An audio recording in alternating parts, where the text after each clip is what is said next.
Kami dari Direktorat Perencanaan Anggaran Daerah. Sesuai dengan materi RDP hari ini, ya, yang akan kami jawab adalah dari sisi sesuai dengan pertanyaan RDP Panja. Ini sama dengan seperti apa tadi yang disampaikan oleh Kemenkeu. Bagaimana skema dan kebijakan anggaran pemerintah daerah untuk tenaga kependidikan agar dapat mengikuti seleksi P3K, maupun bagaimana kebijakan anggaran pemerintah daerah dalam menyelesaikan permasalahan pengangkatan GTK honor menjadi ASN atau GTK P3K. Langsung ke slide ke-7, dalam kerangka dukungan kebijakan penganggaran gaji dan tunjangan GTK di daerah, ini Kemendagri telah menerbitkan berbagai regulasi, antara lain Peraturan Menteri Dalam Negeri Nomor 64 Tahun 2020 tentang pedoman pensiunan APBD 2021 tadi. Selanjutnya menindaklanjuti Pasal 7 Ayat 2 Peraturan Presiden Nomor 98 Tahun 2020 tentang gaji dan tunjangan pegawai. Pemerintah dengan perjanjian kerja, Menteri Dalam Negeri telah menerbitkan Peraturan Menteri Dalam Negeri Nomor 6 Tahun 2021 tentang teknis pemberian gaji dan tunjangan P3K. Selanjutnya, Menteri Dalam Negeri telah menerbitkan juga Peraturan Menteri Dalam Negeri Nomor 27 2021 tentang pedoman pensiunan APBD 2022 dan sedang menyusun Permendagri mengenai pedoman pensiunan APBD 2023 yang akan menegaskan kembali terkait kompensasi yang diberikan kepada kepala daerah, wakil kepala daerah, pimpinan dan anggota DPR, serta khususnya bagaimana dukungan penganggaran P3K di daerah. Kedua, skema pengangkatan GTK menjadi honorer, menjadi ASN mempedomani Peraturan Pemerintah Nomor 49 Tahun 2018 tentang manajemen P3. Selanjutnya, langkah-langkah percepatan yang telah dilakukan oleh Kemendagri. Pertama, penegasan kompensasi bagi ASN, PNS, dan P3 dalam Permendagri 27 dan telah melaksanakan sosialisasi kepada daerah serta melakukan evaluasi terhadap APBD provinsi dengan menegaskan kembali dan telah tercantum dalam Permendagri 27 2021 antara lain penganggaran untuk gaji pokok tunjangan ASN itu disesuaikan dengan ketentuan peraturan perundangan dan memperhitungkan rencana kenaikan gaji, tunjangan ASN serta pemberian gaji ke-13 dan tunjangan hari raya. Penganggaran belanja pegawai untuk kebutuhan pengangkatan calon ASN dengan formasi pegawai tahun 2022.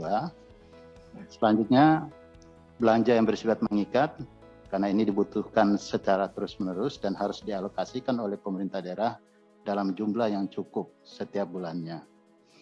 Selanjutnya, penegasan, next slide. Penegasan pemerintah daerah mengalokasikan belanja ASN, PNS, dan P3 ini berdasarkan formasi yang ditetapkan oleh Menteri yang melaksanakan urusan di bidang pendaganggunan aparatur negara sesuai dengan ketentuan peraturan perundangan dan telah memperhitungkan alokasi dasar perhitungan DAU. Keempat, penegasan kepada pemerintah daerah sesuai kebijakan formasi P3K yang ditetapkan oleh Menteri yang melaksanakan urusan di bidang pendaganggunan aparatur negara wajib memenuhi pengangkatan P3 pada tahun 2021 dengan pendanaan atas pengangkatan formasi P3 tersebut sudah diperhitungkan dalam perhitungan DAU tahun 2021 melalui komponen alokasi dasar. Penganggaran atas formasi pengangkatan P3 itu merupakan bagian dari belanja wajib paling sedikit 25% dari alokasi DAU atau alokasi dana transfer umum sebagaimana tertuang dalam penjelasan pasal 11 ayat 21 Undang-Undang 9 2020 tentang APBN 2021 sehingga penggunaannya tadi secara spesifik atau irmat tidak dapat digunakan untuk belanja lain. Dalam hal terdapat pendanaan atas pengangkatan formasi P3 yang belum direalisasikan dan atau sisa pendanaan atas pengangkatan formasi P3 pemerintah daerah pada tahun 2021 itu digunakan kembali pada tahun 2022 untuk pendanaan atas pengangkatan formasi P3. Selanjutnya, izin kami menyampaikan tadi yang disampaikan Kemenkeu dan Pak Dirjen GTK itu alokasi pagu anggaran. Saya izin menyajikan berapa alokasi belanja yang ada di slide 15. Ini ada alokasi belanja yang kami tarik dari data sistem informasi pemerintahan daerah. Bagaimana kita melihat gambaran alokasi belanja pegawai, khususnya DAU, atau belanja pegawai alokasi P3 dan persentasenya terhadap DAU. Ini sumber dari 520 daerah, kita tarik data dari sistem. Untuk provinsi, kabupaten, kota, itu kalau kita lihat DAU-nya kurang lebih 366,35 triliun. Belanja pegawainya, jadi ini izin belanja pegawai ini digunakan oleh kepala daerah, DPRD, ASN di sini PNS dan P3, itu kurang lebih 402,64 triliun atau 109,90%. Kalau kita lihat alokasi DAU-nya 366,35, kita bandingkan dengan alokasi P3K yang sudah dianggarkan oleh pemerintah daerah, ini kurang lebih 17,07 triliun, artinya 4,66%. Demikian juga kalau kita lihat provinsi, dari total DAU-nya 53,30 triliun, itu belanja pegawainya kurang lebih 93,45 atau kurang lebih 175,34%.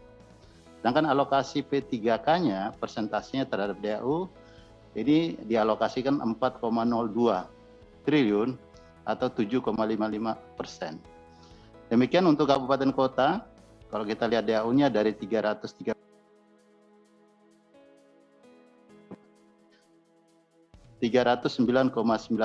kurang lebih 98,76%, di mana alokasi P3-nya dari total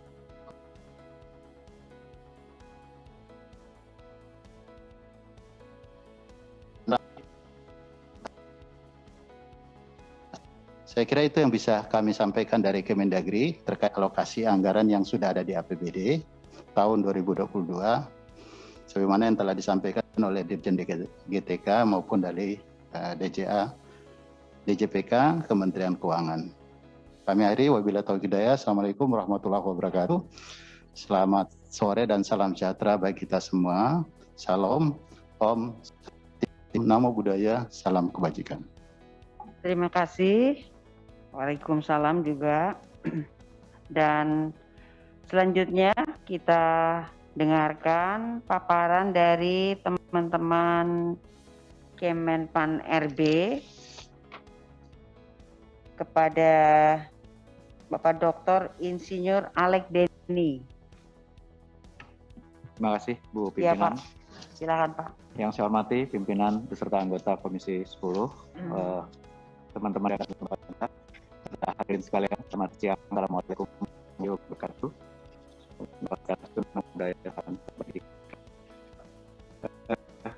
Ibu pimpinan dan Bapak Ibu sekalian, saya tidak akan mengulang tadi data yang sudah disampaikan oleh Pak Iwan, bahwa dari kebutuhan secara nasional, memang formasi yang ditetapkan di 2021 itu masih sangat jauh dari harapan. Karena itu tugas kami adalah mempelajari isu-isu apa yang barangkali perlu kita perbaiki di dalam proses rekrutmen 2022. Pertama, tadi formasi yang belum seperti yang diharapkan. Yang kedua adalah daerah-daerah 3T sama sekali itu tidak ada peminatnya. Jadi lebih dari 117.000 formasi di daerah 3T itu tidak ada pelamarnya. Berarti ini persoalan yang juga mesti kita selesaikan. Dan yang ketiga, kita walaupun sudah dilarang sejak tahun 2005, masih aja Pemda, quote and quote, nakal merekrut tenaga honorer karena kebutuhannya ada di sana barangkali. Jadi kita tentu tidak bisa menutup mata dari kenyataan di lapangan bahwa ada guru-guru honorer kita yang sudah mengabdi sekian lama dan tentu ini perlu kita carikan solusinya. Mengingat mandat dari PP 49 itu 2023 diharapkan tidak ada lagi tenaga honorer. Karena Undang-Undang ASN menyatakan ASN itu hanya ada PNS dan P3K. Jadi ini adalah isu-isu yang kami coba highlight yang mestinya kita selesaikan bersama. Dari tahun ke tahun sebetulnya diberikan kesempatan kepada tenaga honorer ini untuk ikut seleksi, tetapi selalu saja banyak yang tidak berhasil lulus seleksinya. Kemudian kita turunkan passing grade-nya dari waktu ke waktu. Dan passing grade itu sudah sangat rendah sekali. Akibatnya adalah bisa jadi kita akan mendapatkan tenaga guru yang kualitasnya makin lama makin rendah, hanya untuk mengakomodir bagaimana caranya tenaga honorer bisa lulus. Dan ini tentu perlu kita lihat dampak jangka panjangnya secara nasional. Karena itu kami mencoba mengusulkan perbaikan rencana rekrutmen 2022 terkait dengan hal ini, mudah-mudahan bisa menyelesaikan beberapa persoalan yang tadi kami highlight. Pertama, terkait dengan penetapan kebutuhan. Selama ini memang diusulkan oleh Pemda, ditetapkan oleh Kemenpan RB.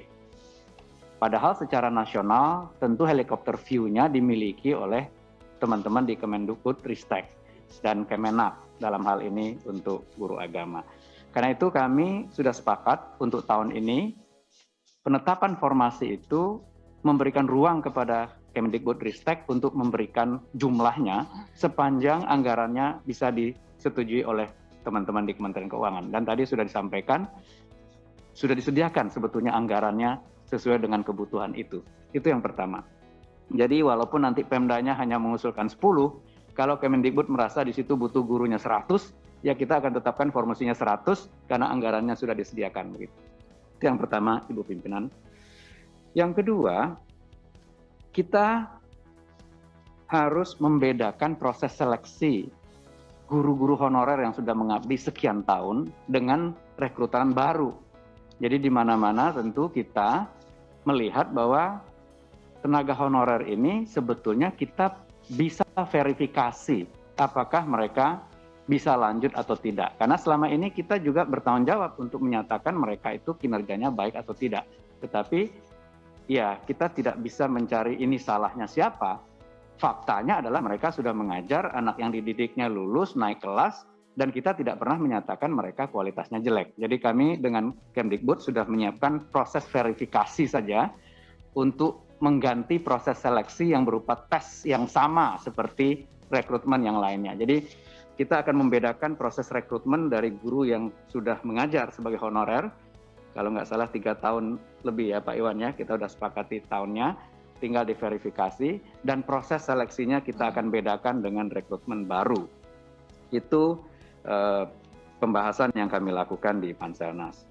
Kemudian yang ketiga adalah pada saat kita nanti membuka formasi untuk rekrutmen baru, itu kalau bisa tidak lagi langsung attach ke formasi sekolah dan guru tertentunya. Karena kita akan mengalokasikan penugasan lulusan-lulusan baru itu ke 3T. Kalau perlu justru lulusan-lulusan terbaiknya yang akan kita taruh di 3T tadi, agar kualitas guru kita di sana juga semakin baik. Tetapi tentu kami harus menyiapkan skim insentif atau benefitnya, dan kemudian juga mekanisme mobility-nya setelah 2 atau 3 tahun mereka kemudian ditarik untuk ditempatkan di tempat referensinya mereka. Jadi kita ingin penempatan itu diatur oleh negara karena ini adalah kebutuhan negara. Jadi orang tidak bisa hanya melamar ke tempat tertentu. Di mana-mana rekrutmen itu ya tugasnya pemberi kerja untuk menempatkan. Tetapi khusus honorer kita prioritaskan adalah di sekolah induknya. Jadi kita bedakan proses rekrutmen antara honorer dengan rekrutmen baru. Kami kira itu 3 hal breakthrough yang kami sudah sedang diskusikan untuk kami siapkan draft Permenpan RB-nya, Ibu Pimpinan. Pertama tadi terkait penetapan kebutuhannya, tidak lagi hanya oleh Pemda, tetapi juga secara nasional ditetapkan kebutuhan.